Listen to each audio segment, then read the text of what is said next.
S பிரபு. அத்தியாயம் 8 அக்ஷர பிரம்ம யோகம், கிருஷ்ணரை அடைதல். இந்த சாப்டர்ல பகவான் நமக்கு என்ன சொல்ல போகிறார் அப்படின்னு நம்ம பார்க்கலாம். அடுத்த ஸ்கிரீனுக்கு போறோம் பிரபு. அடுத்த ஸ்லைடு.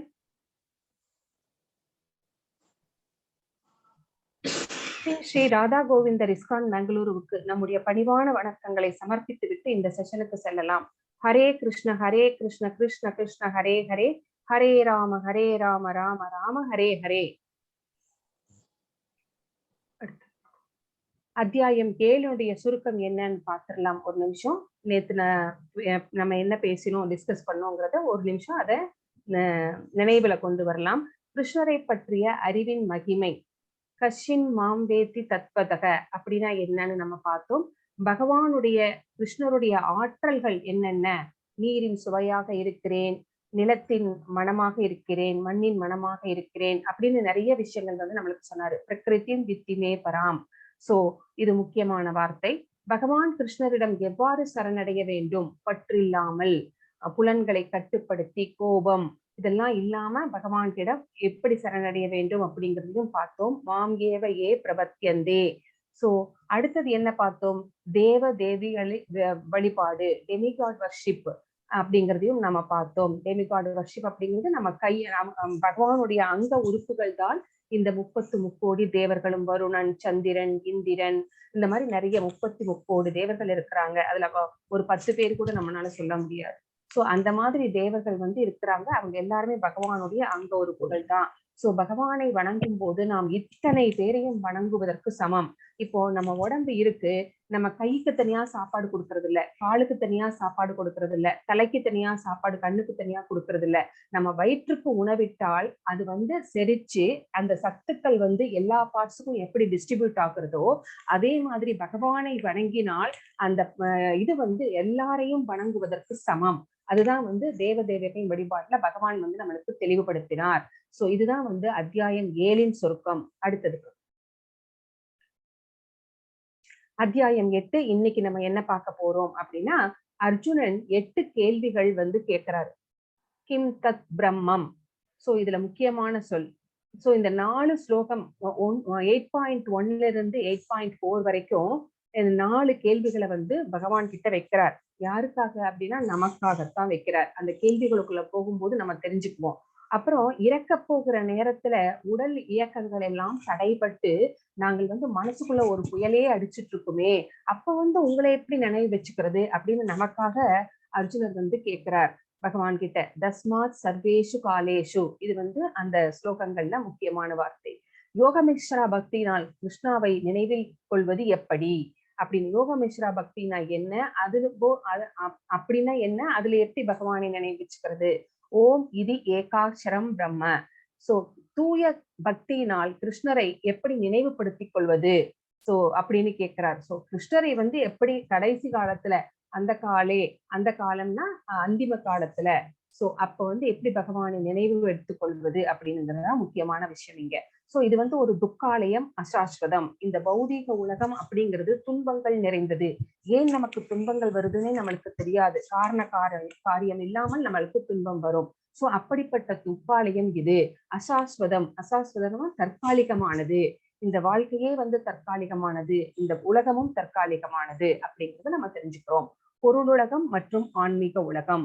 சோ இந்த மெட்டீரியல் வேர்ல்ட், அப்புறம் வந்து ஆன்மீக உலகம், பகவானுடைய கோலோக பிருந்தாவனம். சோ அந்த மாதிரி ஆன்மீக உலகம் ரெண்டுக்கும் என்ன டிஃபரன்ஸ்? பராஸ் தஸ்மத் பாவோனியோ அப்படின்னா என்ன அப்படின்னு நம்ம பார்க்க போறோம். கிருஷ்ணரை பெறுவதில், அதாவது கிருஷ்ணரை அடைவதில் தூய பக்தியின் உச்சநிலை என்ன? சோ அந்த எந்த மாதிரி உச்சநிலை, பக்தியில் உச்சநிலையை போனால் பகவானை வந்து அடைய முடியும் அப்படின்னு நம்ம பார்க்க போறோம். அத்யேதி தத் சர்வம் இதம் அப்படிங்கிறது இந்த ஸ்லோகங்கள்ல முக்கியமான வார்த்தை. அடுத்தது பிரபு. இது வந்து 7.29.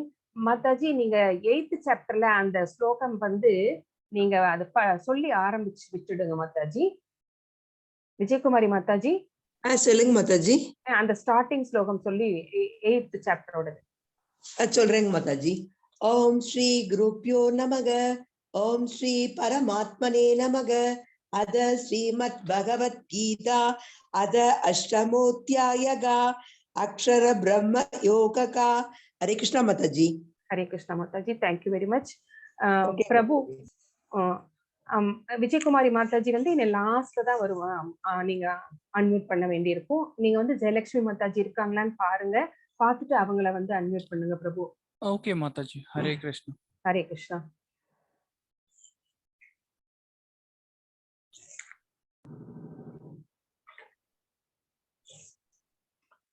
பண்ணியாச்சு. இந்த 2 ஸ்லோகமும் நம்ம நேத்தே பார்த்த ஸ்லோகம் தான். பரவாயில்ல, இன்னொரு தடவை படிக்கிறதுல தப்பே இல்ல. ஜெயலட்சுமி மாதாஜி, நீங்க இந்த ஸ்லோகங்கள் 2யும் படிங்க மாதாஜி. 1, 2 மாதாஜி. மாதாஜி எங்க ஸ்கிரீன்ல தெரியறது பாருங்க.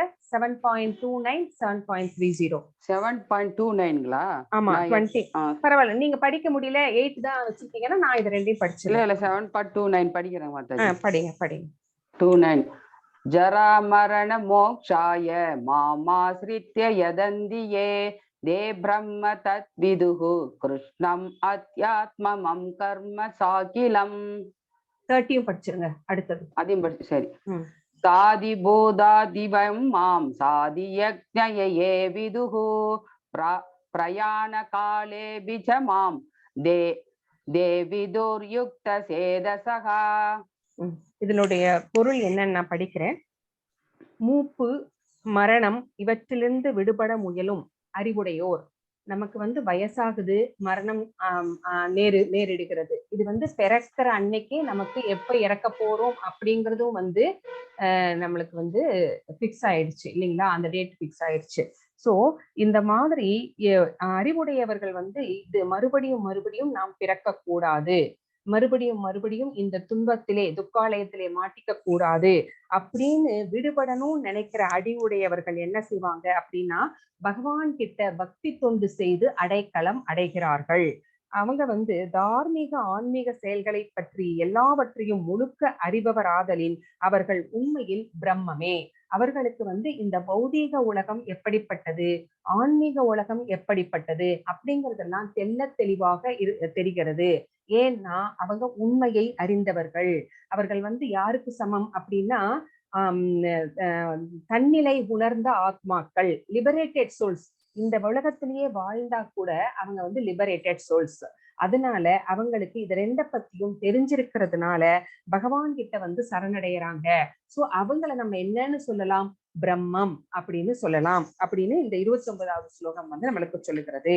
அடுத்தது 30வது ஸ்லோகம் என்ன சொல்கிறது? என்னை பரமபுருஷனாக, ஜடத்தோற்றங்களின் ஆளும் தத்துவமாக, தேவர்களுக்கெல்லாம் ஆதாரமாக, எல்லா யாகங்களின் இறைவனாக அறிபவர்கள் உறுதியான மனத்துடன் என்னை உணர்ந்து இறக்கும் தருவாயிலும் என்னை அறிய முடியும். சோ இறக்கும் தருவாயில் யாரால் பகவானை நினைவு வைத்துக் கொள்ள முடியும் அப்படின்னு கேட்டா, யாரெல்லாம் வந்து இந்த ஜட தோற்றம், இந்த இயற்கையில் எல்லாமே பகவானை பார்க்கிறார்களோ, ஒரு மரத்தை பார்த்தாலும் சரி, ஒரு செடி கொடிகளை பார்த்தாலும் சரி, எந்த ஒரு ஜீவராசியை பார்த்தாலும் சரி, அதை வந்து மரமாக பார்க்காமல், மலையாக பார்க்காமல், எல்லாத்துலயுமே பகவான் இருக்கிறார் அப்படிங்கிற அவருடைய இருப்பை யார் உணர்ந்து கொள்கிறார்களோ அவர்களுக்கும், தேவர்களுக்கெல்லாம் ஆதாரமாக பகவானே இருக்கிறார் அப்படிங்கறது யார் புரிஞ்சு வச்சிருக்காங்களோ அவங்களுக்கும், போக்தாராம் யக்ன தபசாம், எல்லா யாகங்களின் பலன்களும் பகவானையே சென்று சேர்க்கிறது. சோ அவர்தான் வந்து என்ஜாயர். ஹூ இஸ் த என்ஜாயர்னு கேட்டா அவர்தான் என்ஜாயர். சோ அனுபவிப்பாளர். அதை யார் புரிஞ்சு வச்சிருக்கிறார்களோ அவர்கள் வந்து உறுதியான மனதுடன் வந்து எனக்கு பக்தி தொண்டு செய்கிறார்கள். சோ அப்படிப்பட்டவர்களுக்கு இறுதி நேரத்தில், பிரயாண காலம்னா அந்திம காலம், இறக்கும் நேரத்தில் வந்து நான் வந்து என்ன சொல்றேன் அப்படின்னு கேட்டா, நானே வந்து அவங்க மறந்துட்டா கூட நான் வந்து அவங்களுக்கு என்ன வந்து ஞாபகப்படுத்துவேன் அப்படின்னு இந்த ஸ்லோகத்தில் வந்து அவர் வந்து கேரண்டி கொடுக்கிறார். அடுத்தது பிரபு மாதாஜி படிங்க. 8.1 and 2 ரெண்டுமே படிங்க. படிக்கிறேன் மாதாஜி. அர்ஜுன உவாச்ச கிம் தத் பிரம்ம கிமத் யாத்மம் கிம் கர்ம புருஷோத்தம அதிபூதஞ்ச கிம் புரோக்தம் அதிதைவம் கிமுச்யதே அதியக்ஞ கதம் கோத்ர தேகேஸ்மின் மதுசூதன பிரயாண காலே ச கதம் ஞேயோக்ஷி நியதாத்மபிஹ. அர்ஜுனன் வினவினான் 8.1ல அர்ஜுனன் வினவினான், என் பெருமானே, உத்தம புருஷரே, பிரம்மன் என்பது என்ன, அத்யாமம் என்பது என்ன, பலநோக்கு செயல்கள் அப்படின்னு சொல்லக்கூடிய செயல்கள் யாவை, இந்த ஜடத்தோற்றம் என்ன, தேவர்கள் யார், இவற்றை எனக்கு தயவு செய்து விளக்குவீராக. மறுபடியும் அது கண்டினியூ பண்றார் அத கொஸ்டினியே. மதுசூதனரே, யாகங்களின் இறைவன் யார், உடலில் அவர் எவ்வாறு வசிக்கிறார், பக்தி தொண்டில் ஈடுபடுவோர் உம்மை மரண காலத்தில் எவ்வாறு அறிந்து கொள்ள முடியும். இப்படி ஒரு 8 கொஸ்டினை பகவான் கிட்ட வச்சிருக்கிறார். சோ ஃபர்ஸ்ட் கொஸ்டின் என்னன்னு கேட்கிறார். மறுபடியும் இதை ஒரு தடவை படிச்சிடுறேன் நானு. பிரம்மம், அதாவது பிரம்மன் அப்படிங்கிறது என்ன அப்படின்னு கேட்கிறார். அத்தியாமம் என்பது என்ன, பலநோக்கு செயல்கள் அப்படிங்கிறது என்ன, ஜடத்தோற்றம் அப்படிங்கிறது என்ன, தேவர்கள் யார் அப்படின்னு 5 கொஸ்டின். அடுத்தது மதுசூதனரேன்னு கூப்பிடுறாரு. ஏன் அப்படின்னா மதுங்கிற அரக்கரை அவர் கொன்றவர் இல்லைங்களா, அதனால மதுசூதனரே அப்படின்னு கூப்பிடுறார். யாகங்களுக்கெல்லாம் இறைவன் யார், உடலில் அவர் எவ்வாறு வசிக்கிறார், நம்மளோட உடம்புல பரமாத்மாவாக இருக்கிறார், அவர் எப்படி வசிக்கிறார் நம்ம உடம்புக்குள்ள அப்படின்னு கேட்கிறார். பக்தி தொண்டில் ஈடுபடுபவர்கள் அவர்களுடைய மரண காலத்திலே எப்படி உண்மை நினைவு வைத்துக் கொள்ளுவது அப்படின்னு இந்த கொஸ்டின்ஸ் எல்லாம் பகவான் முன்னாடி வச்சிருக்கிறார். இதுக்கு பகவான் என்ன சொல்றாரு அப்படின்னு பார்க்கலாம்.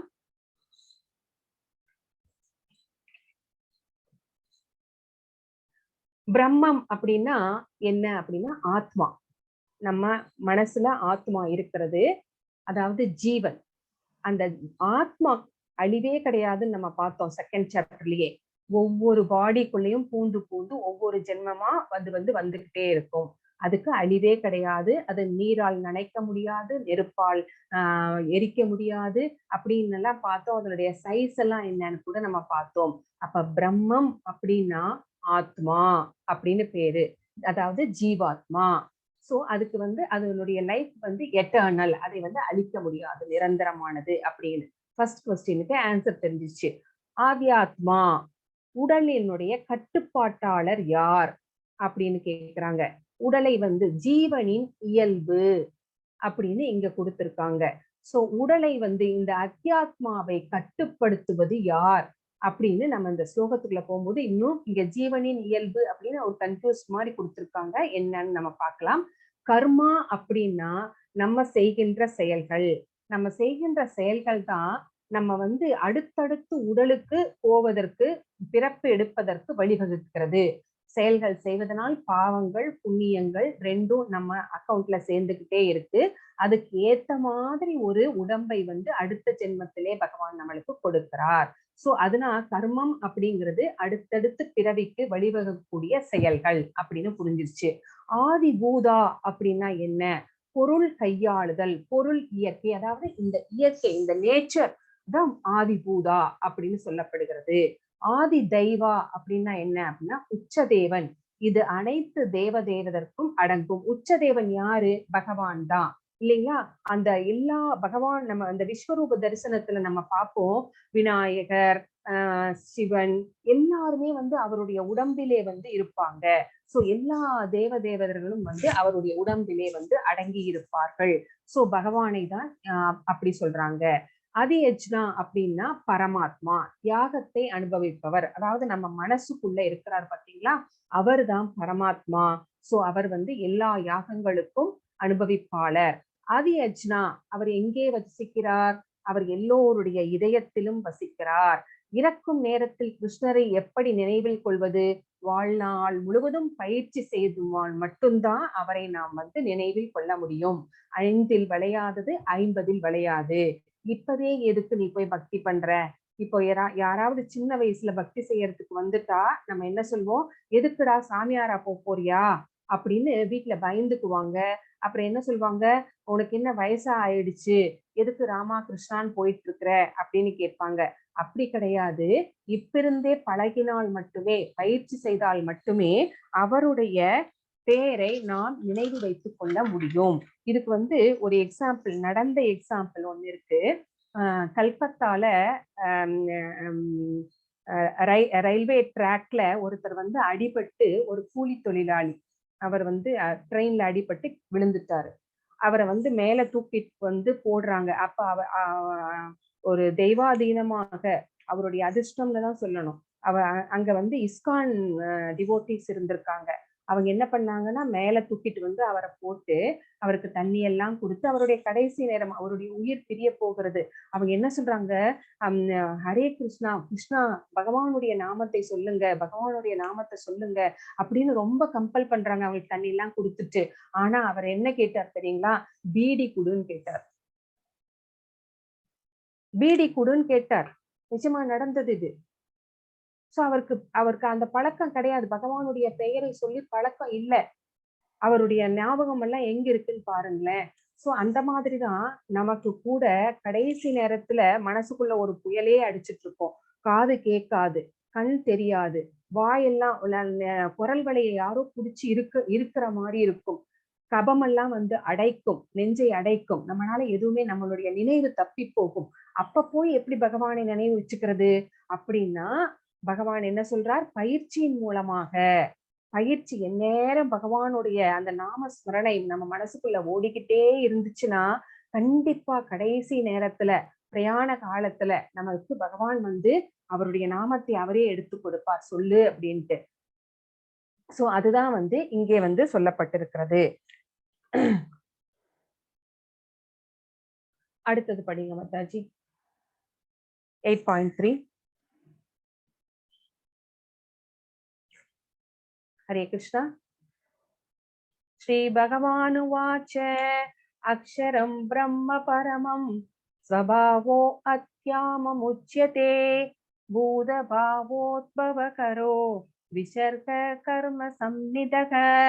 புருஷோத்தமரான முழுமுதற் கடவுள் கூறினார், பிரம்மன் எனப்படுவது அழிவற்றதும் உன்னதமானதும் ஆகும்.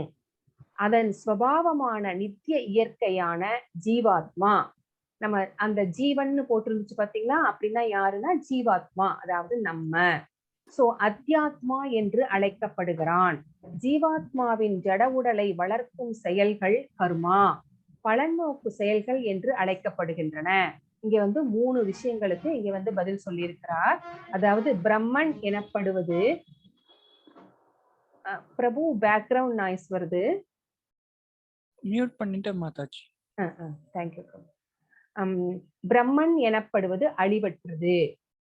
சோ அதன் சுபாவமான நித்திய இயற்கையான ஜீவாத்மா அத்தியாத்மா என்று அழைக்கப்படுகிறான். சோ அதுக்கு என்ன பேரு? அழிவற்ற அந்த ஆத்மாவுக்கு அத்தியாத்மா அப்படின்னு பேரு.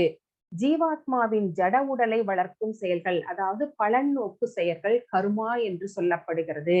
சோ பிரம்மம் அப்படின்னா என்ன, அத்தியாத்மா அப்படின்னா என்ன, கர்மா அப்படின்னா என்ன அப்படின்னு 3 கொஸ்டினுக்கு இங்க பதில் சொல்லியிருக்கிறாங்க. பிரம்மன் எனப்படுவது ஆத்மாதான். சோ அதனுடைய சுபாவமான ஒரு உடலுக்குள்ள இருக்குது அத்தியாத்மா. சோ பலநோக்கு செயல்கள், கர்மம் அப்படிங்கிறது பலநோக்கு செயல்கள் அடுத்த உடலுக்கு எடுத்து செல்ல போகிறது. அதுதான் வந்து கர்மா அப்படின்னு சொல்லப்படுகிறது. சோ இந்த 3 கொஸ்டினும் நான் உங்களுக்கு வந்து இதுல கேட்டாலும் கேட்பாங்க குவிஸ்ல, அதுக்காக தான் நான் ரிப்பீட் பண்ணினேன். அடுத்தது பிரபு.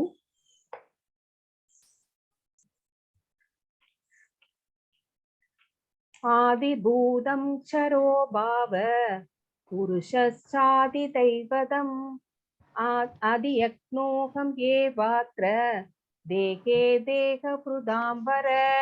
உடல் பெற்ற ஆத்மாக்களில் சிறந்தவனே. சோ நம்மளுக்கு எல்லாமே ஒரு உடல் கிடைச்சிருக்குது. எப்போதும் மாறிக்கொண்டுள்ள பௌதீக இயற்கை ஆதிபூதம் எனப்படும். சோ அடுத்த கொஸ்டினுக்கு ஆன்சர் கிடைச்சிருக்கு. ஆதிபூதம் அப்படின்னா என்ன அப்படின்னா, எப்பவுமே இந்த இயற்கை மாறிக்கொண்டே இருக்கிறது.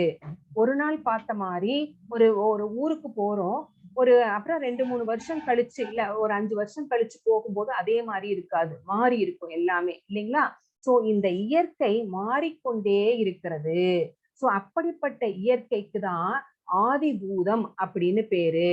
சூரியன், சந்திரன் போன்ற அனைத்து தேவர்களும் அடங்கிய பகவானின் விஸ்வரூபம் ஆதி தெய்வம் எனப்படும். சோ அவருடைய விஸ்வரூப தரிசனத்துல நம்ம எல்லாரையுமே பார்க்கலாம், இல்லைங்களா? எல்லா 30 முக்கோடி தேவர்கள் மட்டும் கிடையாது, இந்த இயற்கை, சோ எல்லா விஷயங்களுமே வந்து அவருடைய அந்த விஸ்வரூபத்திலே வந்து அடங்கி இருக்கிறது. அதுக்கு பேர் தான் ஆதி தெய்வம் அப்படின்னு பேரு. மேலும் உடல் பெற்ற அனைத்து ஜீவன்களின் இதயத்திலும் பரமாத்மாவாக வீற்றிருக்கும் பரமபுருஷனாகிய நான் அதியக்ன, அதாவது யாகத்தின் இறைவன் என்று அழைக்கப்படுகிறேன். சோ ஆதிபூத, ஆதி தெய்வ, ஆதி யக்ன அப்படின்னா என்ன அப்படின்னு இந்த 3 கொஸ்டினுக்கும் இந்த ஸ்லோகத்துல வந்து பகவான் வந்து பதில் சொல்லி இருக்கிறார். இந்த இயற்கை மட்டுமே மாறிக்கொண்டிருக்கிறதா? இல்லை, நம்முடைய உடலும் கூட தான் 6 மாற்றங்களுக்கு உட்படுகிறது. என்ன பண்ணுது அப்படின்னு கேட்டா, பிறக்கிறது, அடுத்து வளர்கிறது, சிறிது காலம் இருக்கிறது, அடுத்து வந்து இனவிருத்தி செய்கிறது, அப்புறமா தளர்கிறது, அப்புறம் அழிந்து போகிறது. சோ இந்த மாதிரி சேஞ்சஸ் எல்லாமே வந்து நமக்கும் நடக்கிறது, இயற்கைக்கும் நடக்கிறது அப்படின்னு இந்த ஸ்லோகம் வந்து நம்ம இந்த ஸ்லோகத்திலிருந்து நாம தெரிஞ்சுக்கிறோம். அடுத்தது பிரபு. அந்த காலே ச மாமேவ ஸ்மரன் முக்த்வா கலேவரம் யப்ரயாதி ச மத்பாவம் யாதி நாஸ்யத்ர சம்சயக. தேங்க்யூ மாதாஜி. மேலும் தனது வாழ்வின் இறுதி காலத்தில் யாராவது என்னை மட்டும் எண்ணிக்கொண்டு உடலை விட்டால் உடனடியாக அவன் என்னுடைய இயற்கையை அடைகிறான். இதில் சிறிதும் சந்தேகம் இல்லை. இல்லைங்களா? கடைசி நேரத்துல பீஷ்மர் பாருங்க, பகவானையே நினைச்சிட்டு இருக்கிறார், பகவான் முன்னாடியே இருக்கிறார் இல்லைங்களா? அதுவும் பீஷ்மருக்கு வந்து எப்படிப்பட்ட வரம், அவர் எப்ப நினைக்கிறாரோ அப்ப இறக்கலாம் அப்படிங்கிற மாதிரி வரம் பெற்றவர். அவர் வந்து பகவானை தியானித்து கொண்டே இருக்கிறார். காந்திஜி பாருங்களேன், ஷூட் பண்ணினதுக்கு அப்புறமா கூட அவர் என்ன சொல்லிட்டு இருந்தார்? ராம் ராம் ராம்னு சொல்லிதான் இறந்தார் இல்லைங்களா? சோ அதெல்லாம் எவ்வளவு பெரிய விஷயம். சோ பகவானுடைய நாமத்தை சொல்லிக்கொண்டே இறப்பவர்கள் பகவானுடைய கோலோக விருந்தாவனத்தை வந்து எந்த இதுவுமே இல்லாம போய் அடைகிறார், தடைகளே இல்லாமல் போய் அடைகிறார்கள். இல்ல இறக்குற நேரத்துல நம்ம எதையாவது நினைச்சிட்டு இருந்தோம்னு வச்சுக்கோங்க, அதுவாகவே பிறந்து விடுவோம். பின்னாடி இப்போ ஒரு ஸ்டோரி பார்க்க போறோம், பரத முனிவரோட ஜடபரதருடைய ஸ்டோரி. அதுல வந்து அவர் மானையே நினைத்து கொண்டிருப்பார், மானாகவே பிறந்து விட்டார். சோ நம்ம என்ன நினைக்கிறோமோ அதாகத்தான் நம்ம வந்து அந்த காலத்திலே, அந்த அந்திம காலத்திலே, பிரயாண காலத்திலே நம்ம நினைக்கிற மாதிரிதான் நம்ம வந்து பிறப்போம். நம்ம என்ன நமக்கு என்ன அப்படின்னா, நம்ம போன ஜென்ம ஆசைகள் எல்லாம் வந்து நம்ம மனதிலே தங்கி இருக்கும். அந்த ஆசைகள் வந்து சப்கான்சியஸ் மைண்ட்ல இருந்து மேலிருந்து வந்து அதை நம்ம நினைச்சிட்டு இருந்தோம்னு வச்சுக்கோங்க, அதாகவே நம்ம வந்து பிறப்போம். எதை நினைச்சிட்டு இருக்கிறோமோ அதாகத்தான் வந்து நம்ம பிறப்போம். அடுத்து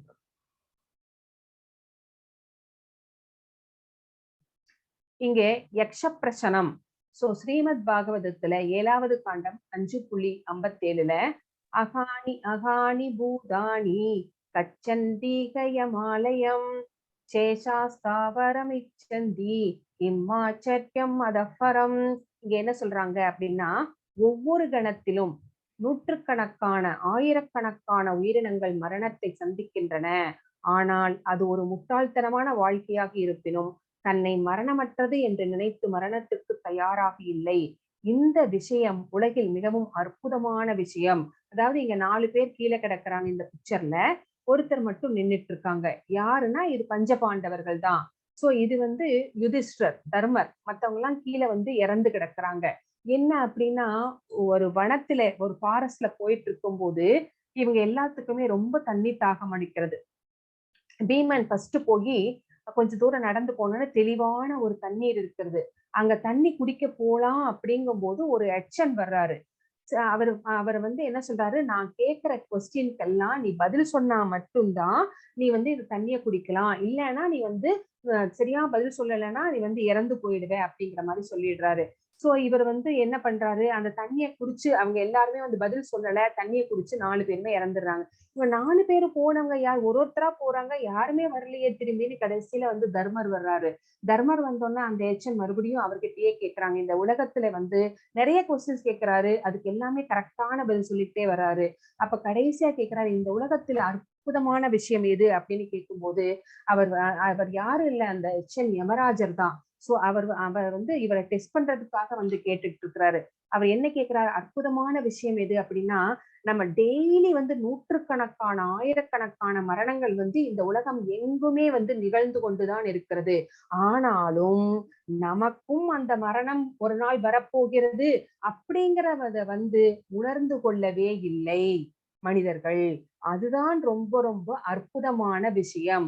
தன்னை மரணமற்றது, எனக்கு இதெல்லாம் வருமா, இப்ப வருமா அப்படின்னு அவன் வந்து ரொம்ப தனக்கு வராத மாதிரி நினைச்சிட்டு இருக்கிறான் மனுஷன். அப்படி கிடையாது, அவனுக்கும் ஒரு நாள் வரும் அப்படின்னு அப்படி உணர்ந்து கொள்ளவில்லை. இதுதான் ரொம்ப அற்புதமான விஷயம் அப்படின்னு இங்க வந்து இந்த ஸ்லோகம் நமக்கு சொல்லுகிறது. அடுத்தது பிரபு. ஒரே நிமிஷம்.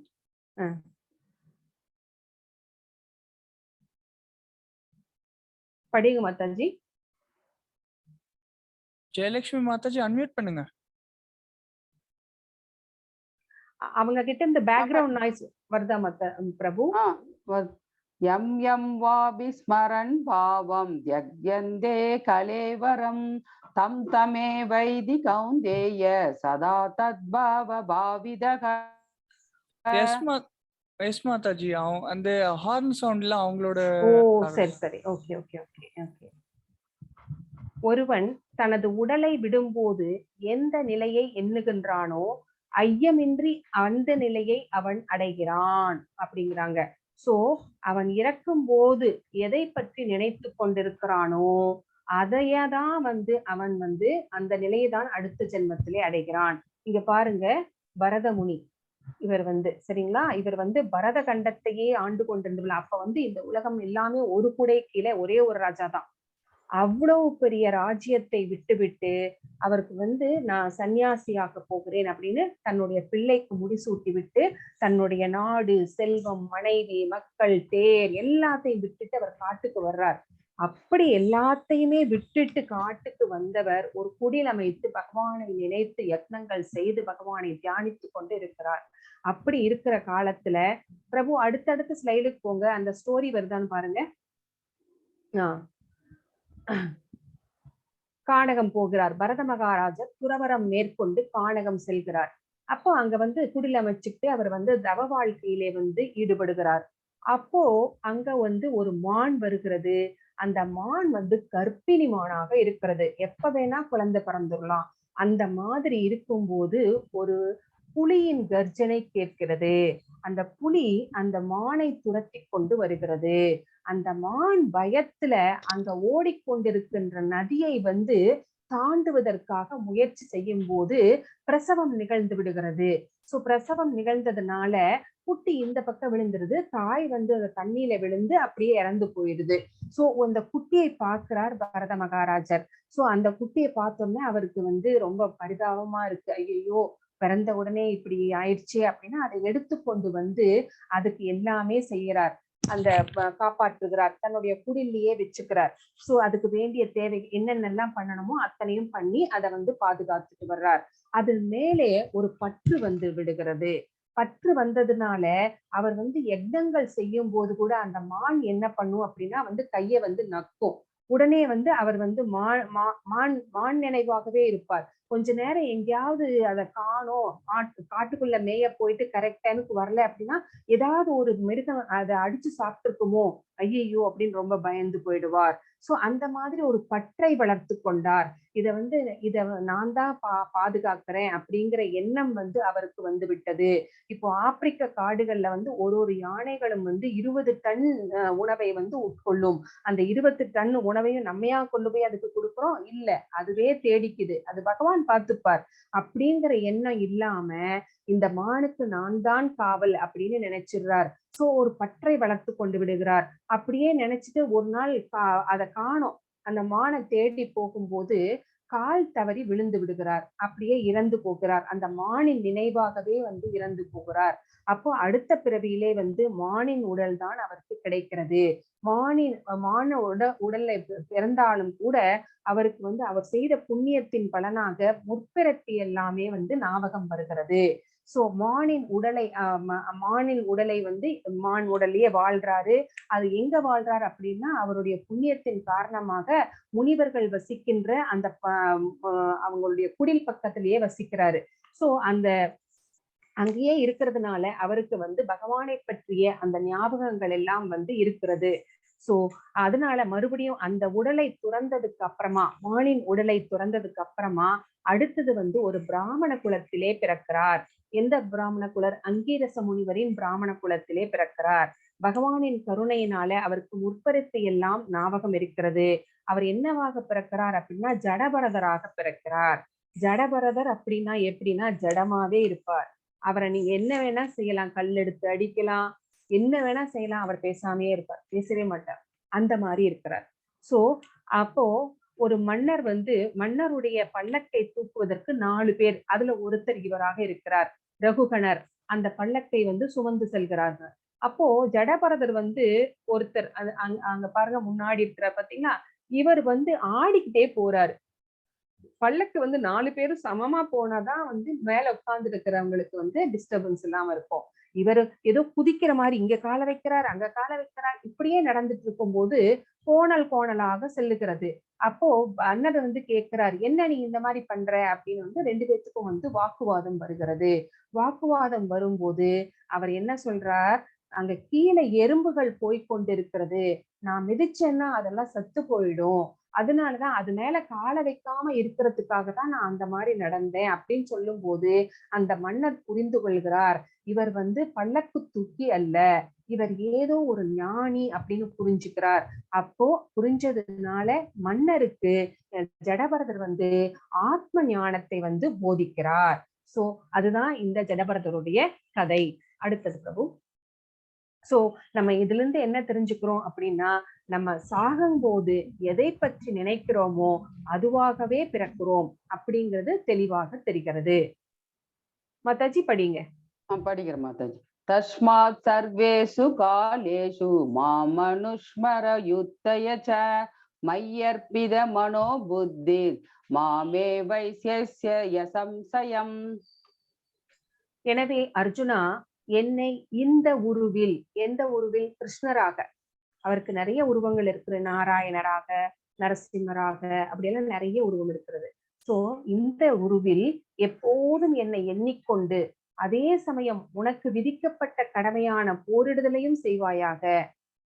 உன்னுடைய செயல்களை எனக்கு அர்ப்பணித்து உன்னுடைய மனதையும் பக்தியையும் என்னில் நிலைநிறுத்துவதன் மூலம் நீ என்னையே அடைவாய் என்பதில் ஐயமில்லை. எப்படி பகவானை அடைவது அப்படின்னு அர்ஜுனருக்கு சொல்ற மாதிரி நமக்கெல்லாம் சொல்றாரு. சோ எப்பவுமே பகவானை பத்தி நினைச்சுக்கிட்டே இருக்கணும். எப்படி பகவானை பத்தியே நினைச்சிட்டு இருக்கிறது? எங்களுக்கு வேற வேலை இல்லையா? வேலைக்கெல்லாம் போக வேண்டாமா எங்களுக்கு அப்படின்னு கேட்கிறவங்க எல்லாம் இருக்காங்க. சரிங்களா? இப்போ ஒரு காதலன் காதலி இருக்கிறாங்கன்னு வச்சுக்கோங்க.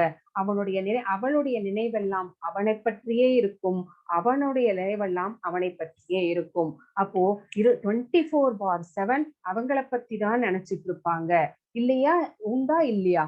அந்த மாதிரிதான் பகவானை பற்றிய நினைப்பு நமக்குள்ளே இருக்க வேண்டும். பகவானை எப்படி வேணா நினைச்சுக்கலாம். ஒரு பிள்ளையாக நினைச்சு கொள்ளலாம், காதலராக நினைத்து கொள்ளலாம், தன்னுடைய மகனாக நினைத்து கொள்ளலாம், எப்படி வேணா நினைச்சுக்கலாம். ஆனா அவரை பற்றிய நினைப்பு நம்மளுடைய மனதிலே ஓடிக்கொண்டே இருக்க வேண்டும். சோ அதே சமயம் உனக்கு விதிக்கப்பட்ட கடமைகள் என்ன? உன்னுடைய கடமைகள் என்ன? Prescribe duties. ஒரு இல்லத்தரசியாக இருந்தால் அவருக்குன்னு ஒரு டியூட்டி, ஒரு ஆபீஸ்ல மேனேஜரா இருந்தா அவங்களுக்குன்னு ஒரு டியூட்டி இருக்கு, ஒரு மாணவனாக இருந்தால் அவனுக்குன்னு ஒரு கடமைகள் இருக்கு. அந்த கடமைகளிலே தவறக்கூடாது, அதை பர்ஃபெக்டா பண்ணணும். அர்ஜுனா, உனக்கு என்ன கடமை? போரிடுதல். நீ அதை வந்து கண்டிப்பா பர்ஃபெக்டா நீ பண்ணணும்.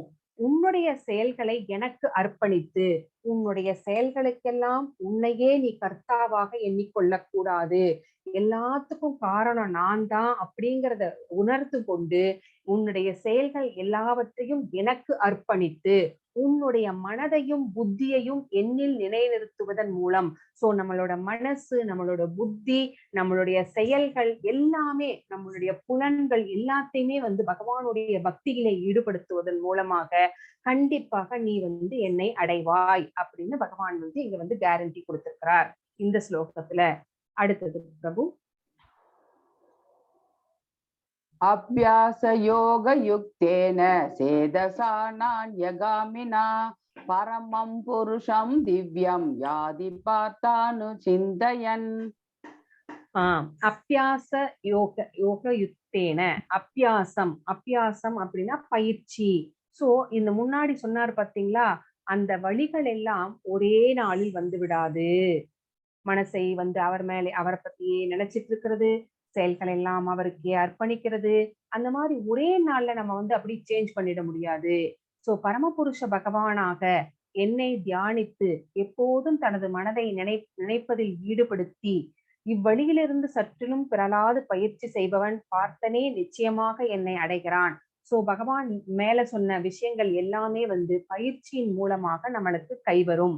அப்படி பயிற்சியின் மூலமாக முயற்சி செய்யும் போது கண்டிப்பாக பகவானை அடைவதற்கு அவரே வழிகளை எல்லாம் நமக்கு காட்டித் தருவார். சோ அதுதான் அபியாசம் அப்படிங்கிறது ரொம்ப இம்பார்ட்டன்ட். அபியாசம்னா பயிற்சி, அது ஒரு நாளில் வராது, அதுக்கு நம்ம நிறைய முயற்சி செய்ய வேண்டும் அப்படிங்கறது நம்ம இந்த ஸ்லோகத்துல நம்ம தெரிஞ்சுக்கிறோம். அடுத்தது பிரபு, இது வந்து அஜாமிலன். இருங்க மாதாஜி, அஜாமிலன் ஸ்டோரிங்க இருக்கு. ஸ்ரீமத் பாகவதம் 6வது காண்டம் 1வது ஸ்லோகத்துல இருக்குது.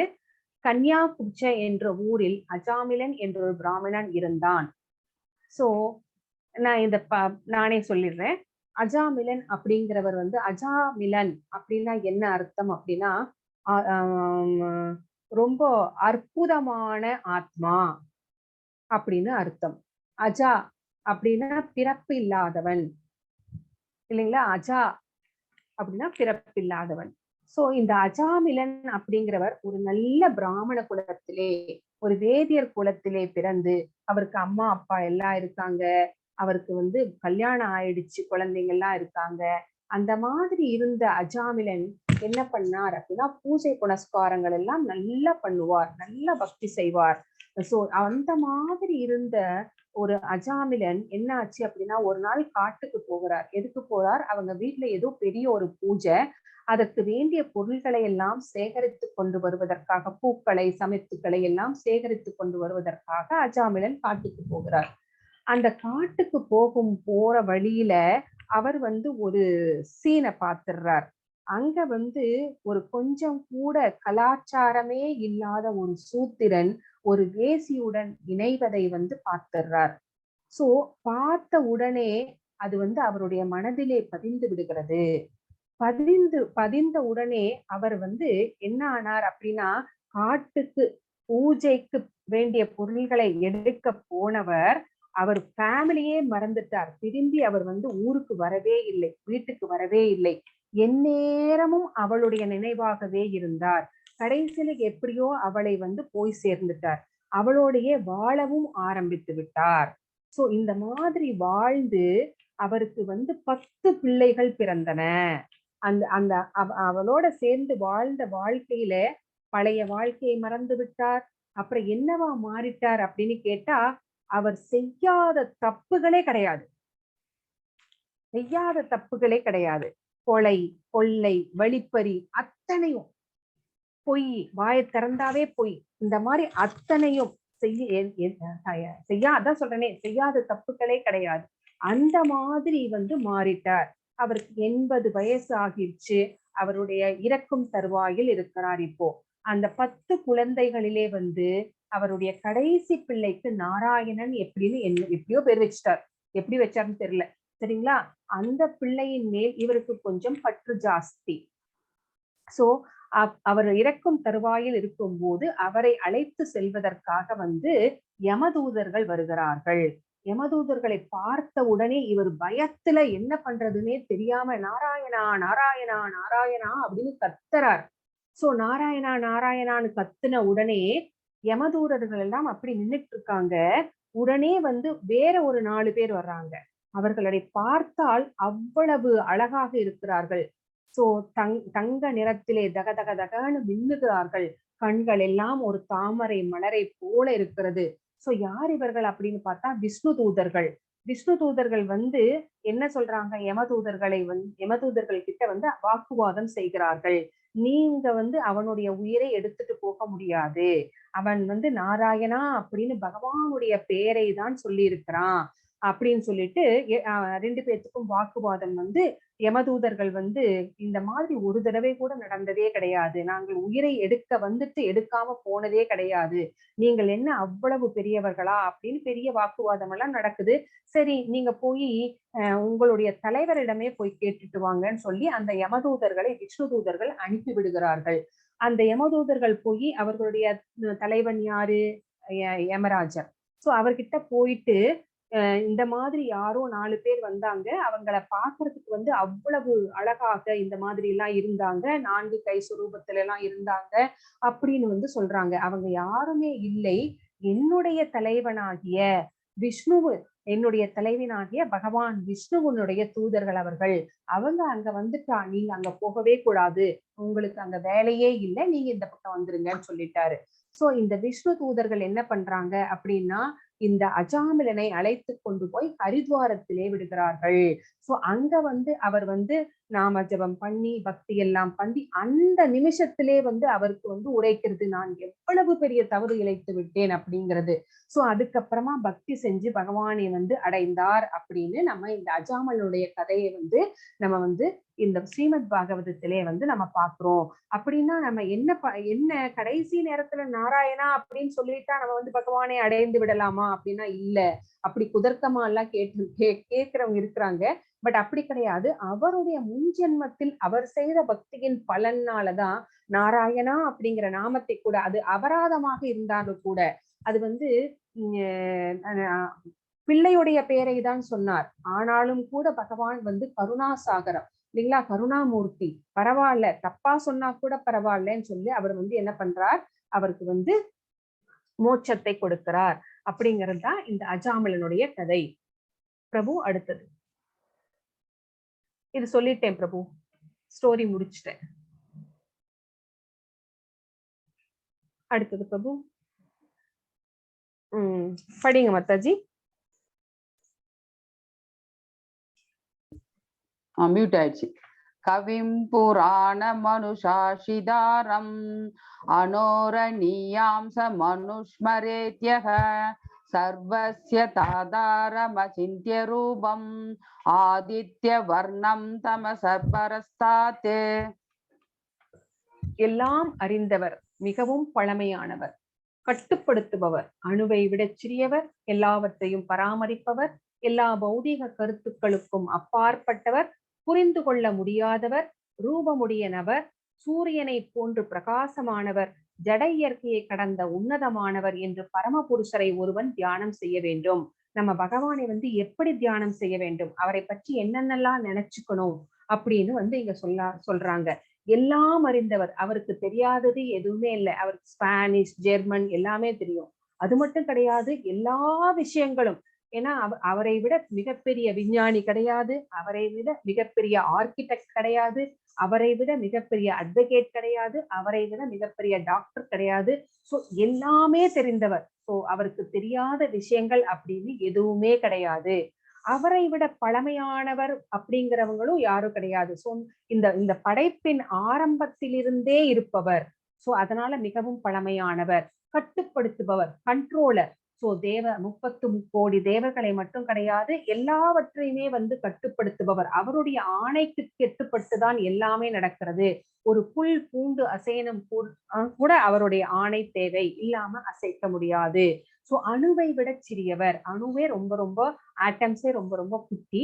ஆனா அதை விடவும் அவர் சிறியவராக, சிறிசுக்கு சிறுசு, பெரியசுக்கு பெருசு, அந்த மாதிரிதான் இருப்பார். சோ எல்லாவற்றையும் பராமரிப்பவர். இது எல்லாத்தையுமே படைச்சு மெயின்டைன் பண்றது யாரு அப்படின்னா அவர்தான். அவரா தனியா அவரே வந்து எல்லாத்துக்கும் நிக்க மாட்டார். அவருக்கு நிறைய பிரதிநிதிகள் இருக்கிறார்கள். சோ அவர்கள் மூலமாக எல்லா அண்ட சராசரத்தையும் வந்து அவர்தான் வந்து பரிபாலித்து கொண்டிருக்கிறார். இந்த பௌதீக கருத்துக்களுக்கு அப்பாற்பட்டவர். இந்த பௌதீகத்திலே இருக்கிற நம்மனால வந்து அவரை வந்து கற்பனை பண்ணி கூட பார்க்க முடியாது, புரிந்து கொள்ள முடியாது. அந்த மாதிரி நபர் அவர். ரூபமுடைய நபர். அவருக்கு வந்து ஒரு உருவம் இருக்கிறது. சூரியனை போன்ற பிரகாசமானவர். அவருடைய அந்த ஜோதி, தேஜஸ், அவரை சுற்றி இருக்கிற அந்த தேஜஸினாலேயே வந்து சூரியனும் சந்திரனும் ஒளியை பெறுகிறார்கள். சோ ஜட இயற்கையை கடந்த உன்னதமானவர். இந்த ஜட இயற்கை, இந்த இயற்கையை கடந்து அவர் வந்து ஆன்மீகவாதி அப்படின்னு இங்க பரமபுருஷரை பற்றி அதெல்லாம் தெரிந்து கொண்டு இந்த குணநலன்களை எல்லாம் நினைத்து கொண்டே அவரை தியானம் செய்ய வேண்டும் அப்படின்னு இந்த ஸ்லோகம் நமக்கு சொல்கிறது. அடுத்தது பிரபு.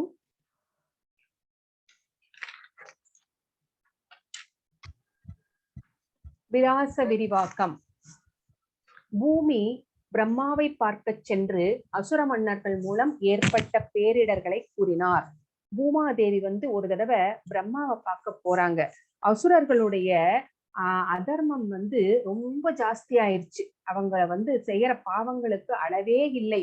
அதனால பூமி என்ன பண்ணாங்க, பூமி தாயார் பிரம்மாவை பார்க்க போய் அவர்கிட்ட வந்து அழுது கொண்டே முறையிடுகிறார்கள். கண்ணீர் வடித்தாள். சரிங்களா, அந்த மாதிரி எல்லாம் பண்றாங்க அசுரர்கள் அப்படின்னு சொல்லிட்டு. அப்போ பிரம்மா விஷ்ணுவிடம் இருந்து பிரம்மாவுக்கு ஒரு செய்தி அனுப்பும் போது அவர் தனிப்பட்ட முறையில் தியானம் செய்து கொண்டிருந்தார். பிரம்மா தேவர்களை நோக்கி செய்தியை தெரிவித்தார். சோ இங்க பாருங்க, இந்த பிக்சரை பாருங்க. இப்போ பிரம்மா கிட்ட போய் சொன்னா பிரம்மா என்ன பண்ணுவார், அவர் வந்து சரி அப்படின்னு சொல்லிட்டு பகவான் கிட்ட கூட்டிட்டு போறார். அங்க போய் தேவர்கள் எல்லாம் வந்து பகவானை வணங்குகிறார்கள். அந்த பார்க்கடல் ஓரத்திலே நின்று புருஷ சூக்தம் சொல்லணும்.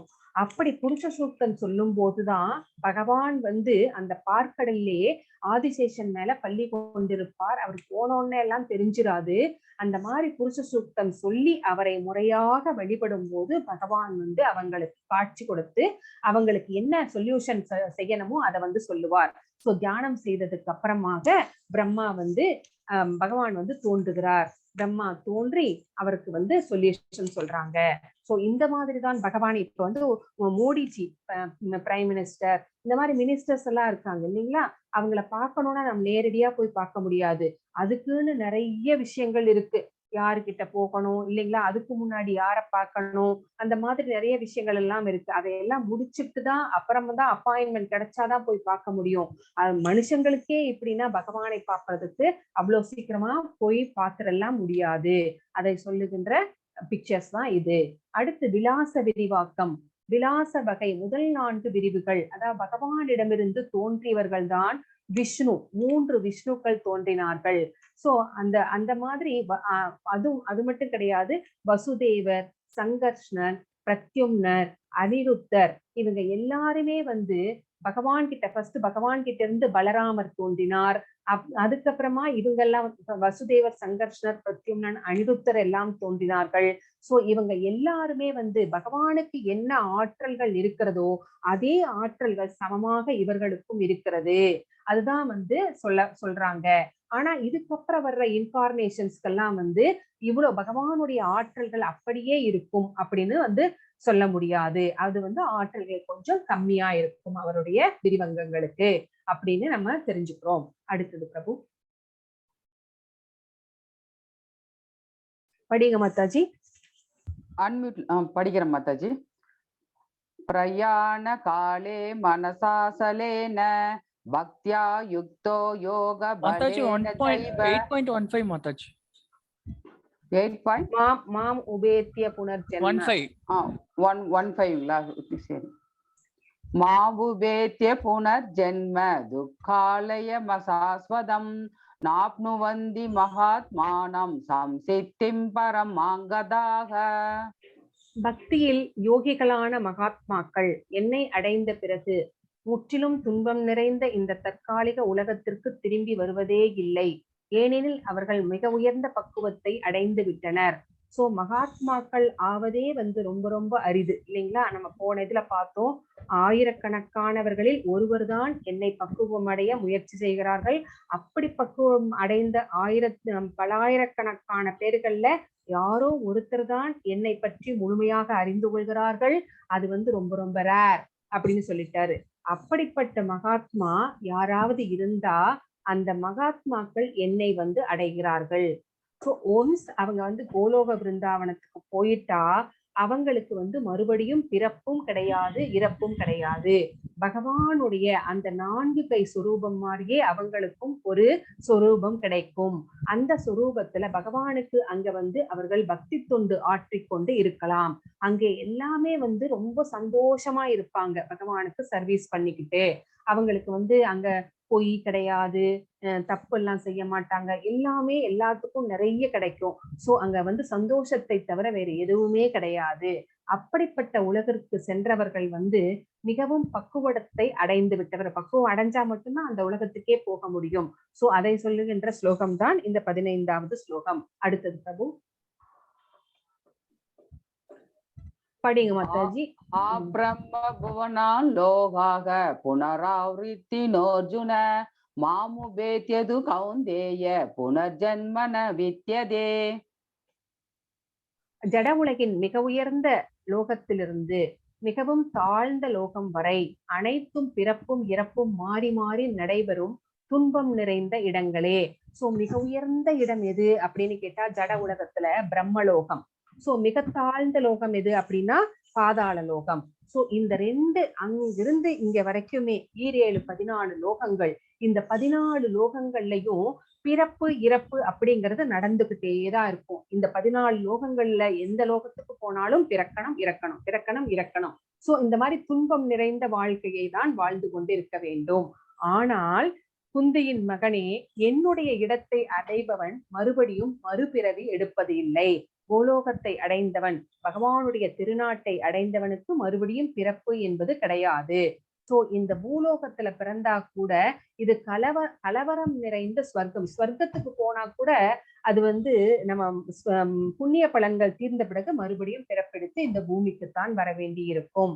சோ நரகம் வந்து ரொம்ப கொடுமையா இருக்கும். சோ இந்த மாதிரி துக்காலயமாகவே இது எல்லாமே திகழ்கிறது, இந்த 14 லோகங்களும். சோ எங்க போனாலும் நமக்கு துன்பம் தான் அப்படிங்கிறது இந்த ஸ்லோகம் நமக்கு சொல்லுகிறது. அடுத்தது பிரபு 17 to 19. மாதாஜி 17, 18, 19 3 படி. படிக்கிறேன் மாதாஜி. சகஸ்ரயுக பர்யந்தம் அகர்யத் பிரம்மணோ விதுகு ராத்ரிம் யுக சகஸ்ராந்தாம் தேகோ ராத்ர விதோ ஜனாக அவ்யக்தாத்யக்தய சர்வாக பிரபவந்த யகராகமே ராத்யர்யாகமே பிரளீயந்தே தத்ரைவாவ்யக்த சஞ்சகே போதாக்ராமச ஏவாயம் பூத்வா பூத்வா பிரளீயதே ராத்யர்யாகமே வசக பார்த்த பிரபவத் யகரகாமே. மனித கணக்கின்படி 1000 யுகங்களை கொண்ட காலம் பிரம்மாவின் ஒரு யுகங்களாகும். சோ 1000 யுகங்கள் நம்மளுக்கு பார்த்தோம். அன்னைக்கு நம்ம பிரம்மாவினுடைய ஆயுள் என்ன அப்படின்னு பார்த்தோம். அப்போ ஒரு யுகத்துக்கு, அதாவது கலியுகத்துக்கு 4,32,000 வருடங்கள்.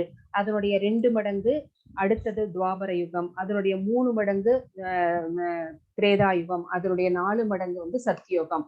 இந்த 4 யுகங்களும் வந்து 1000 ஒரு சைக்கிள் 1000 யுகங்கள் கொண்டதுதான் வந்து பிரம்மாவினுடைய ஒரு பகல். அந்த இன்னொரு 1000 யுகங்கள் சேர்ந்ததுதான் வந்து பிரம்மாவினுடைய ஒரு இரவு. அப்படிங்கிறத வந்து இந்த மாதிரி நீண்ட காலம் அவருடைய ஒரு நாள் அப்படிங்கிறது. பிரம்மாவுடைய அந்த பகல் தோன்றுது பாத்தீங்களா, அதாவது 1000 யுகங்கள்ல எல்லா ஜீவாத்மாக்களும், உயிரோடு இருக்கிற ஆத்மாக்கள் எல்லாருமே அவ்யக்த நிலையிலிருந்து தோன்றுகிறார்கள். சோ பிரம்மாவினுடைய பகல் பொழுதிலே இவர்கள் எல்லாம், நம்ம ஜீவாத்மாக்கள் எல்லாம் படைக்கப்படுகிறார்கள். சோ அவருடைய அடுத்த 1000 யுகங்கள் வரும்போது, சோ அடுத்த இரவு வந்தவுடன் அவங்க எல்லாருமே வந்து அவ்யக்தத்துடன் வந்து இணைந்து விடுகிறார்கள். அவ்யக்தம்னா என்ன? தோன்றாத இயற்கை. சோ பகவானிலே இருந்து தோன்றி பகவானிலேயே வந்து அவர்கள் எல்லாருமே வந்து சரணடைந்து விடுகிறார்கள். அவருடைய வயிற்று பகுதியிலே வந்து எல்லோருமே வந்து சேர்ந்து விடுகிறார்கள். மீண்டும் மீண்டும் பிரம்மாவின் பகல் வரும்போது இந்த ஜீவாத்மாக்கள் தோன்றுகிறார்கள். இரவு வரும்போது அனாதரவாக இவர்கள் வந்து அழிக்கப்படுகிறார்கள். சோ இதுதான் இந்த 3 ஸ்லோகங்களும் நமக்கு சொல்கிறது. அடுத்தது பிரபு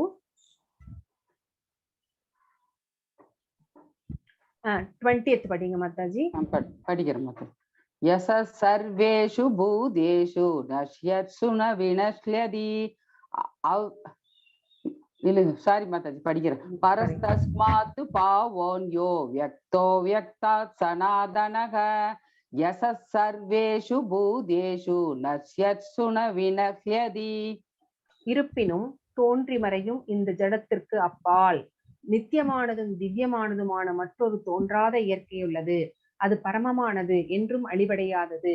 இவ்வுலகில் உள்ள அனைத்தும் அழிவடையும் போதும் அப்பகுதி அழிவடைவது இல்லை. சோ ஆன்மீக வெளி அப்படின்னு ஒண்ணு இருக்கு இல்லைங்களா, இந்த பௌதீக வெளி அப்படின்னு ஒண்ணு இருக்கு.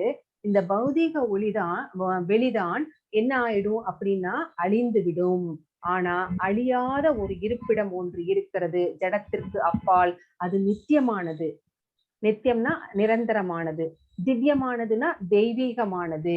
சோ அது எப்படிப்பட்டது? பரமமானது. சோ அது அழிவடையாதது. சோ இது எல்லாமே ஊழிக்காலம் இந்த பௌதீக உலகிலே அனைத்தும் அழிஞ்சா கூட அந்த ஆன்மீக உலகம் அழியாது அப்படின்னு இந்த ஸ்லோகத்துல நம்ம தெரிஞ்சுக்கிறோம். அடுத்தது பிரபு 24-25 படிங்க மாதாஜி. படிக்கிறேன் மாதாஜி. அக்னிர் ஜோதிரக சுக்லக சன்மாசா உத்தராயணம் தத்ர பிரயாதா கச்சந்தி பிரம்ம பிரம்ம விதோ ஜனாக தூமோ ராத்ரிஸ்ததா கிருஷ்ண சன்மாசா தக்ஷணாயினாம் தத்ர சாந்திரமசம் ஜோதிர் யோகி பிராப்ய நிவர்த்ததே சுக்ல கிருஷ்ணே கதி ஹேதே ஜகதசாஸ்வதே மதே. மாதாஜி போதும், 2 படிச்சிட்டீங்களா? அடுத்து படிச்சிட்டேன் மாதாஜி. சரி மாதாஜி. பரபிரம்மனை அறிந்தவர்கள் அக்னி தேவனின் ஆதிக்கத்தில் ஒளியில் பகலின் நல்ல நேரத்தில் வளர்பிறை உள்ள 2 வாரங்களில் சூரியன் வடக்கு நோக்கி செல்லும் 6 மாதங்களில் இவ்வுலகை விட்டு சென்று அந்த பரமனை அடைகின்றனர். சோ பரபிரம்மனை அறிந்தவர்கள் யார் யார் எப்போ சாகுறாங்க, எப்ப செத்தா எங்க போவாங்க அப்படிங்கிறது தான் இந்த 2 ஸ்லோகமும் நமக்கு சொல்கிறது. பரபிரம்மனை அறிந்தவர்கள் பகவானை பிரபு மியூட் பண்ணிடுங்க பிரபு. பரபிரம்மனை அறிந்தவர்கள் பகவானை அறிந்து கொண்டவர்கள் அக்னி தேவனின் ஆதிக்கத்தில், சோ ஒளியில் பகலில் நல்ல நேரத்தில், பகல் டைம்ல நல்ல நேரத்துல வளர்பிறை இருக்கிற வாரங்கள்ல சூரியன் வடக்கு நோக்கி செல்லும் அந்த 6 மாதங்களில் இந்த உலகை விட்டு சென்றால் அவர்கள் பரமனை அடைகிறார்கள். இன்னும் சொல்லணும்னா உத்தராயண காலம் தையிலிருந்து ஆணி மாசம் வரைக்கும் 6 மாசம் இல்லைங்களா? அந்த மாதிரி இருக்கும்போது சுக்லபட்சத்துல வளர்பிறையில இருக்கிறவங்க பரவனை அடைகிறார்கள். அடுத்த ஸ்லோகம் என்ன சொல்லுது? புகையிலும் இரவிலும் தேய்பிறையிலும், அதாவது முதல்ல பகல்ல இறக்குறாங்க, இப்ப இரவில் இறக்குறாங்க. அங்க வளர்பிறையில இறக்குறாங்க, இங்க தேய்பிறையில இறக்குறாங்க. அப்ப சூரியன் வடக்கு நோக்கி செல்கிறது, இங்க சூரியன் தெற்கு நோக்கி செல்கிறது. சோ இந்த மாதிரி சமயத்துல இந்த உலகை விட்டு செல்லும் யோகிகள் சந்திரலோகத்தை அடைகிறார்கள். அங்க சந்திரலோகத்துல அடைந்து அங்க அவங்களுடைய அந்த பலன்கள் எல்லாம் தீரும் வரை அனுபவித்து விட்டு மறுபடியும் பூமிக்கே பிறப்பெடுத்து வருகிறார்கள். சோ உத்தராயண காலம் அப்படின்னா தையிலிருந்து ஆணி மாசம் வரைக்கும், தட்சிணாயன காலம் அப்படின்னா ஆடியிலிருந்து மார்கழி வரைக்கும். சோ இந்த மாதிரி இருக்கிற நேரத்துல இருக்கிறவர்கள் மறுபடியும் பிறப்பெடுத்து வருகிறார்கள் அப்படின்னு இந்த 2 ஸ்லோகங்களும் நமக்கு சொல்லுகிறது. ஆனா கிருஷ்ண பக்தர்கள் யாரும் இதை பற்றி கவலைப்படவே தேவையில்லை. பக்தர்கள் எந்த காலத்திலே இறந்தாலும் பகவானையே சென்று அடைவார்கள் அப்படின்னு பகவான் நம்மளுக்கு சொல்லி இருக்கிறார். சோ கிருஷ்ண பக்தர்கள் அனைவரும் எந்த காலத்திலே இருந்தாலும் சரி பகவான் அவர்களை தன்னுடைய திருநாட்டிற்கு அழைத்து செல்கிறார் அப்படிங்கிறது தான் நமக்கு இந்த 2 ஸ்லோகங்களும் நமக்கு தெரிய வருகிறது. அடுத்தது பிரபு, அடுத்தது 28 பிரபு. நீங்க அதுக்கு முன்னாடி வேற ஏதோ பிக்சர் காமிச்சீங்களே, நம்ம அந்த கோலோக பிருந்தாவனம். இல்ல மாதாஜி, இதுக்கு அடுத்துதான் அது வரும். நெக்ஸ்ட் ஸ்லைடா? சரி, ஓகே பிரபு. மாதாஜி படிங்க, 28 படிங்க. அன்மியூட் பண்ணிக்கோங்க மாதாஜி. 8.28 படிங்க மாதாஜி. வேதேஷு 8. யக்ஞேஷு. அதான் படிக்கிறேன் ஆ. குருஜி. வேதேஷு யஜ்ஞேஷு தபஸ்ஸு சைவ தானேஷு யத் புண்ணிய பலம் பிரதிஷ்டம் அத்யேதி தத் சர்வமிதம் விதித்வா யோகி பரம் ஸ்தானம் உபைதி சாத்யம். பக்தி தொண்டின் பாதையை ஏற்பவன் வேதங்களை படித்தல், யாகங்களை செய்தல், தவம் புரிதல், தானம் கொடுத்தல், கர்மனான பாதைகளை மேற்கொள்ளுதல் ஆகியவற்றால் அடையப்படும் பலன்களை இழப்பதில்லை. சோ வேதத்தை படிச்சா என்ன பலன் கிடைக்குமோ அதுவே பக்தி தொண்டு செய்தாலும் கிடைக்கும். யாகங்களை செய்தால் என்ன பலன் கிடைக்குமோ அது பக்தி தொண்டு செய்தா கிடைக்கும். தவம் செய்தா என்ன பலன் கிடைக்குமோ அது பக்தி தொண்டு செய்தா கிடைக்கும். தானம் கொடுத்தால் என்ன பலன் கிடைக்குமோ அத்தனையும் பக்தி தொண்டு செய்தால் கிடைக்கும். கர்மயோகிகள் யாரெல்லாம் கர்மயோகம் செய்து பகவானை அடைய முயற்சி செய்கிறார்களோ அந்த பலன்கள் எல்லாம் பக்தி தொண்டு செய்தாலும் கிடைக்கும். ஞானத்தின் மூலமாக, அறிவை தேடுவதன் மூலமாக பகவானை அடைவதற்கு முயற்சி செய்தால் என்ன பலன் கிடைக்குமோ அதுவும் பக்தி தொண்டு செய்தாலே கிடைக்கும். சோ பக்தி தொண்டை செய்வதன் மூலமாகவே இது அத்தனையும் கிடைக்கின்ற பலன்களை ஒருவர் பெற்றுவிட முடியும். அப்படி பெற்றவர்கள் உன்னத இடத்தை அடைகிறார்கள். சோ இதுல இருந்து நமக்கு என்ன தெரிகிறது அப்படின்னா, பக்தி தொண்டு மிகவும் எளிமையானது. சோ மற்ற யோகங்களை விட இந்த தொண்டின் மூலமாகவே நாம் பகவானை அடைய முடியும். என்ன தேவை? பகவான் மேல நம்பிக்கையும் அனன்ய பக்தியும் பயிற்சியும் முயற்சியும் தான் நமக்கு தேவை. சோ பக்தி செய்வது எளிது, பக்தி செய்வது கடினம் அப்படின்னு நம்ம நேத்தே பார்த்தோம். அதுதான் இங்க பகவான் சொல்றார், பக்தி தொண்டு சிறந்தது. பக்தி தொண்டு செய்வதன் மூலமாக எல்லாவற்றிலும் கிடைக்கும் பலன்களை நாம் அடைந்து விடக்கூடும் அப்படின்னு இங்க பகவான் சொல்றார். அடுத்தது பிரபு, இது கோலோகம். இந்த கோலோக சாட்ல இங்க கீழே இது பகவானுடைய தாம் கோலோகம். இங்கே இருப்பது வைகுண்டம். இங்க கீழே இருப்பதுதான் நம்ம 14 உலகங்கள்.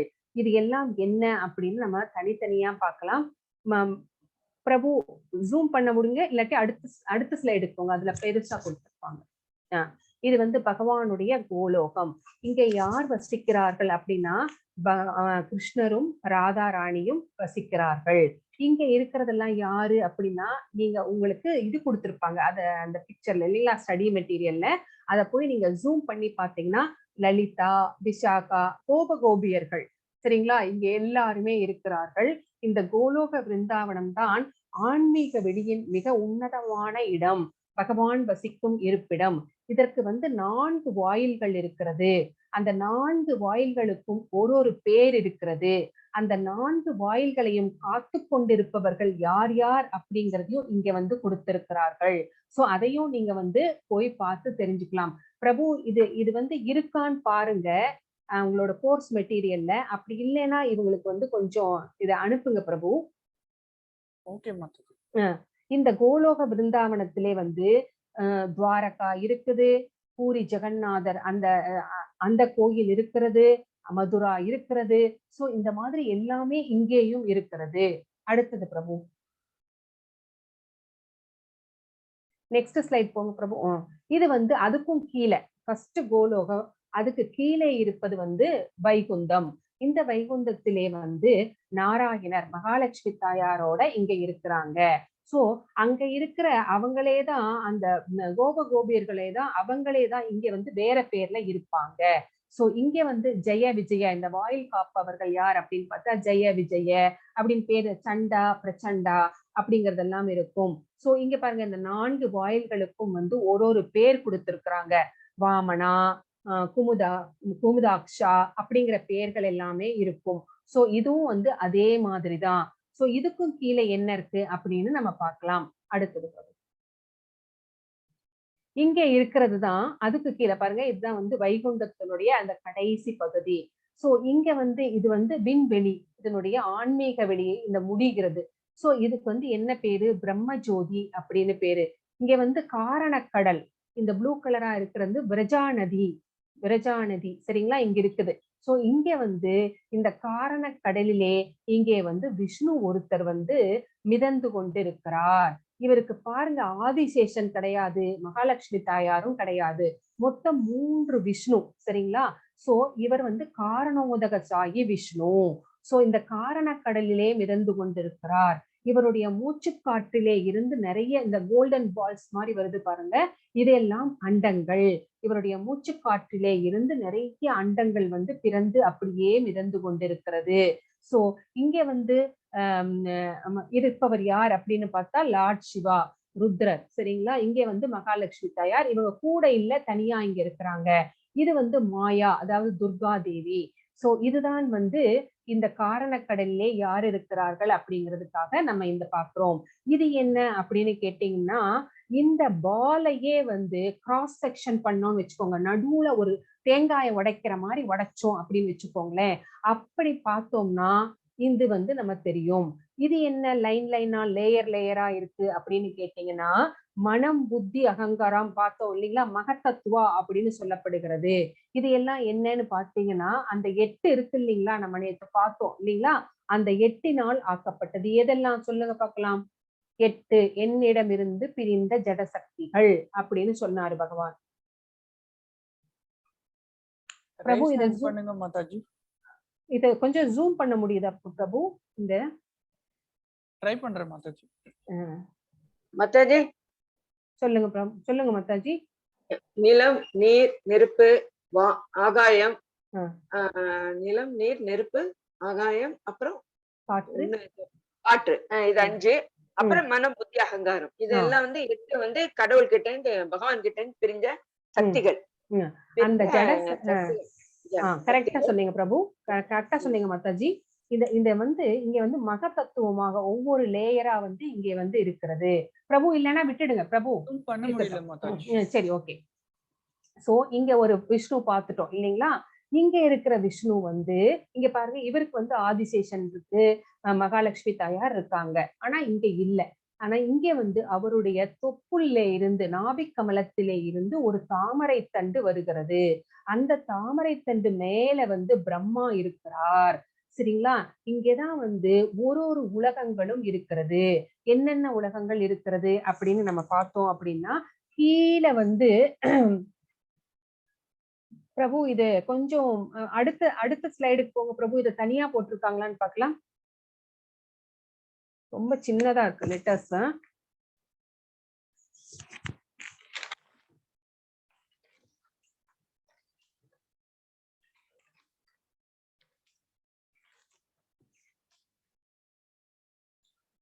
ஓகே, என்ன லோகம் நான் சொல்லிடுறேன். கீழிருந்து போலாம். மேலே இருக்கிறது வந்து பிரம்மலோகம். பிரம்மலோகத்துக்கு இன்னொரு பேரு சத்தியலோகம்னு கூட சொல்லலாம். அடுத்தது வந்து தபோலோகம். பிரம்மலோகத்துல யார் இருப்பாங்க? பிரம்மா இருப்பார். அடுத்தது வந்து தபோலோகம், அங்கே தேவதைகள் இருப்பார்கள். அடுத்தது ஜனோலோகம், அதுக்கு வந்து பித்ருக்கள் இருப்பார்கள், இறந்த முன்னோர்கள் இருப்பார்கள். அடுத்தது வந்து மகரலோகம், இங்கே வந்து இந்திரன் உள்ளிட்ட தேவர்கள் இருப்பார்கள். அடுத்தது வந்து ஸ்வர்கலோகம், முனிவர்கள் எல்லாம் இருப்பார்கள். புவர்லோகம், இங்கே எல்லாம் பிளானட்ஸ், கிரகங்கள் எல்லாம் இருக்கும். அடுத்தது வந்து பூலோகம், இங்க வந்து மக்கள் இருப்பார்கள் இங்க. அடுத்தது வந்து பாதாள லோகம்.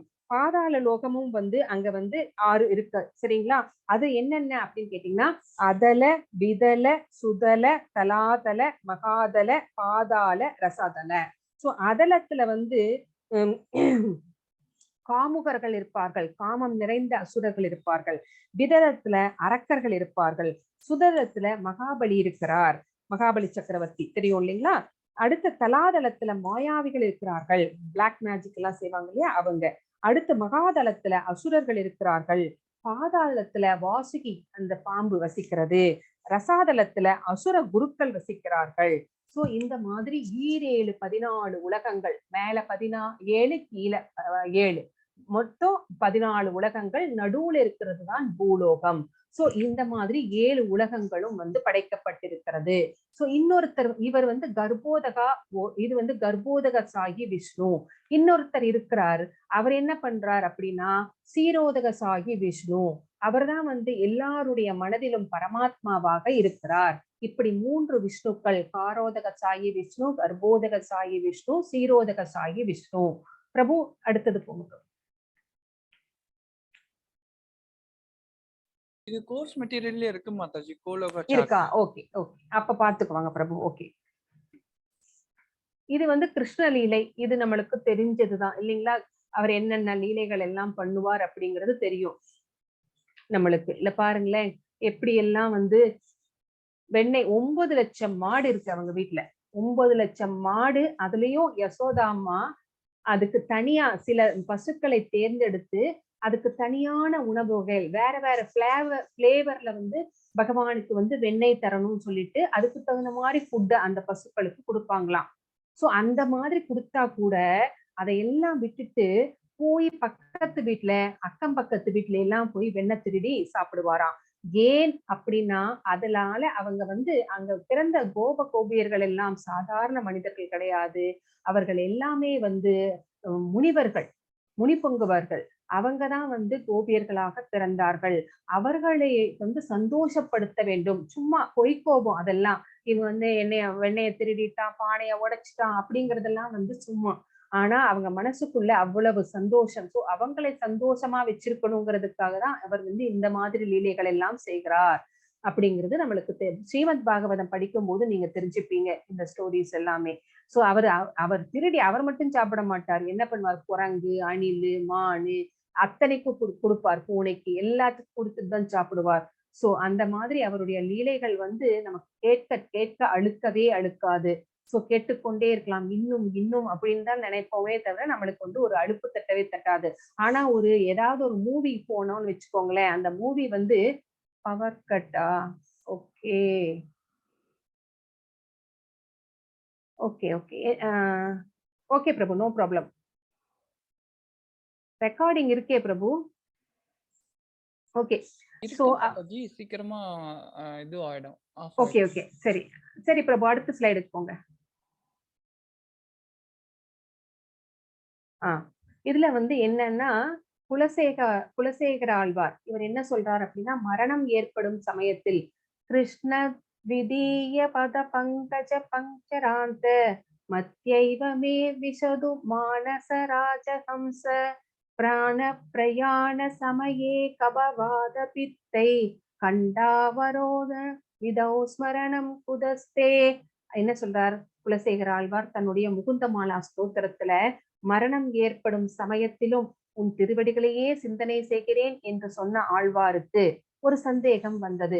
மரண நேரத்துல கூட உன் பேரை நான் இப்ப சொல்லிக்கிட்டே இருக்கிறேன், இதே மாதிரி மரண நேரத்திலையும் சொல்றேன் அப்படின்னு சொன்னாரு.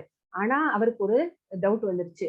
கபம், வாதம், பித்தம் இவையெல்லாம் நெஞ்சை நெருக்கி குரலை ஒடுக்கி மனசை தரும்பாறும்படி செய்து விட்டால், மரணம் ஏற்படும் சமயத்தில் ஸ்ரீகிருஷ்ணரை நினைக்காமல் தடுத்து விட்டால் என்ன செய்வது?